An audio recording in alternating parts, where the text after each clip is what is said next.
Hello, I'm Bishop John, I'm Bishop of Salford, and I'm delighted to be able to take this opportunity to speak to you as we approach Holy Week.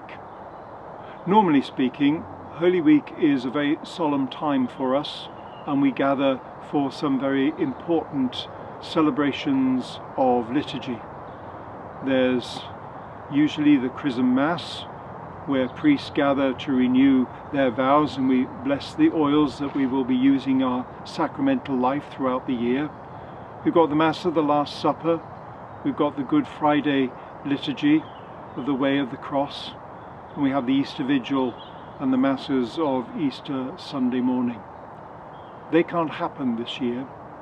Our celebration of our faith has to be something that we do much more personally. So I'm going to suggest to you that we try to follow with the disciples through that first Holy Week. Remember that when they entered Jerusalem, they really thought that Jesus was going to be proclaimed the Messiah. They must have been full of hope and joy, particularly as the people gathered round and hailed him as the Messiah. Yes, surely, even the most critical of the Pharisees would have to acknowledge Jesus as the Messiah. But then they're in Jerusalem and he's in the temple, and they've got those uncertain days where actually he's having arguments with people, and he's not performing that wonderful miracle that would surely convince them all of who he was. Then you've got the Last Supper, and they must have been a little bit mystified even by that. What is the Lord saying? Do this in commemoration of me. Why? You're not going anywhere. We're here in Jerusalem. Why would we do anything in memory and commemoration of you?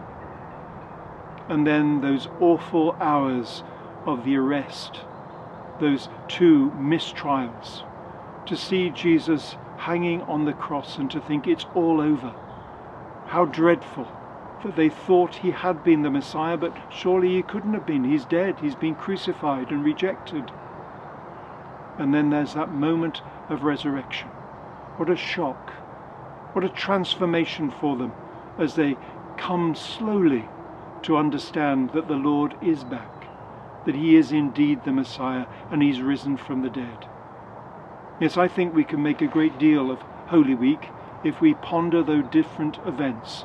We can see them in the Scriptures, we can follow them through those days, and we can see something quite wonderful when we come to Easter, when after all that doubt and feeling of rejection and loss, the Lord is back, saying, this is what I knew was going to happen.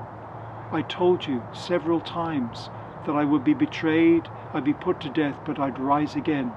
And you weren't listening, but it's true, and the plan is complete, and we can now live it out in our faith. And that should reinforce our faith for us as we go into those days after Easter, learning more about the Lord and be more determined to make him significant in guiding us in our daily lives. God bless you in these days, particularly in this rather unique way of celebrating Holy Week. I hope it will be helpful to you and be positive for your faith and understanding.